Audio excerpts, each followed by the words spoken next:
I'm the founder and CEO of Bottlenose, so 9 years in the running, amazingly.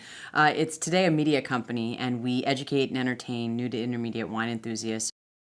Our goal was always to speak to the next generation audience. We were very clear in aligning our brand with our target customer or consumer, which in this case was the millennial and consumer and Generation X consumer. In terms of the brands with whom we work, I think the reason they work with us is because the wine industry, as you mentioned, is so old and stodgy, and in many ways has been slower to embrace new technologies and new media than other industries. And so by coming into the space with a fresh approach and a fresh brand, frankly, I think we've instilled confidence, I hope, and help our brands get access to that next generation consumer in an authentic way.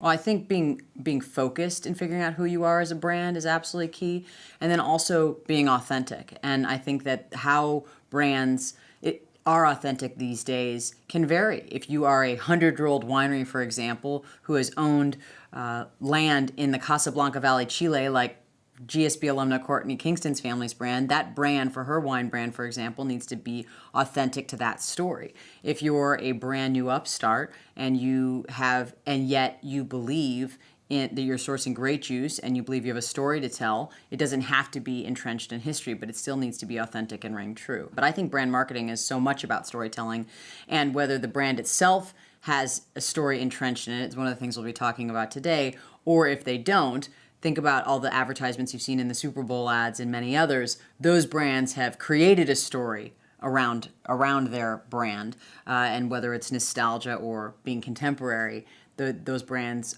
draw on our emotions and the story that they create. I actually think the way you build a brand that has authenticity for its audience, whether it's Harley Davidson or Charles Krug Winery by Pete Mondavi Jr., who also is an alum, is very much, I believe, and have always believed, whether it's wine or anything else, it's a three-pronged approach in today's day and age.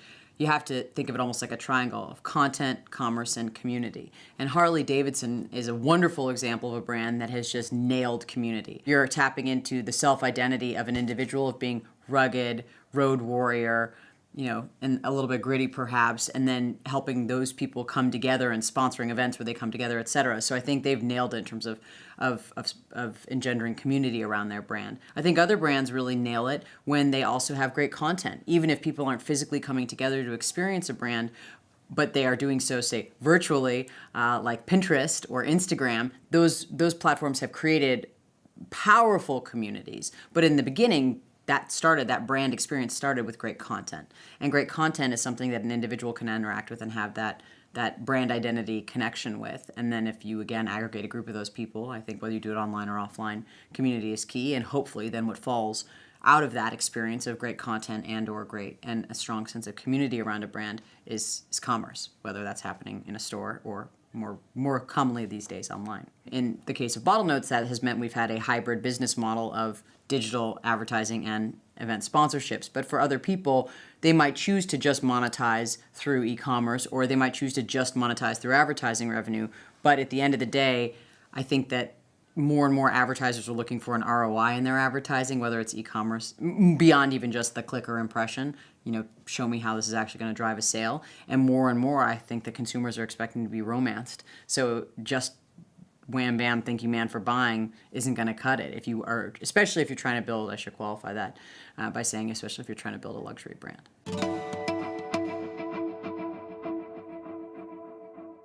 I think you romance a customer by being their guide into something that they're interested in, but you have a little bit more knowledge than they do, and you're a step or two ahead. And whether in a product category like wine, which is fairly complex and opaque, there's a lot of learning and guidance that can be provided. But I think about it in the case of baby products. We have 2 little girls, and the reason I buy from honest.com over and over again is because I want organic products for my little girls. I want those that are, when they involve ingredients that are sourced sustainably, that are not using sweatshop labor, et cetera, et cetera. And so the way I am, quote, romanced in that sense as a consumer is a little bit around the story, about how the brand's identity itself, and then on an ongoing basis by power of suggestion. Did I think that I needed to look for those brand qualities in a sunscreen for my child? Not necessarily. I was going there for diapers and wipes, but once you remind me that I, of course, need to buy sunscreen for my child, and here are the sunscreens that you have to offer. I think it's romancing the consumer involves ongoing education and then suggestion around what else they might want to buy.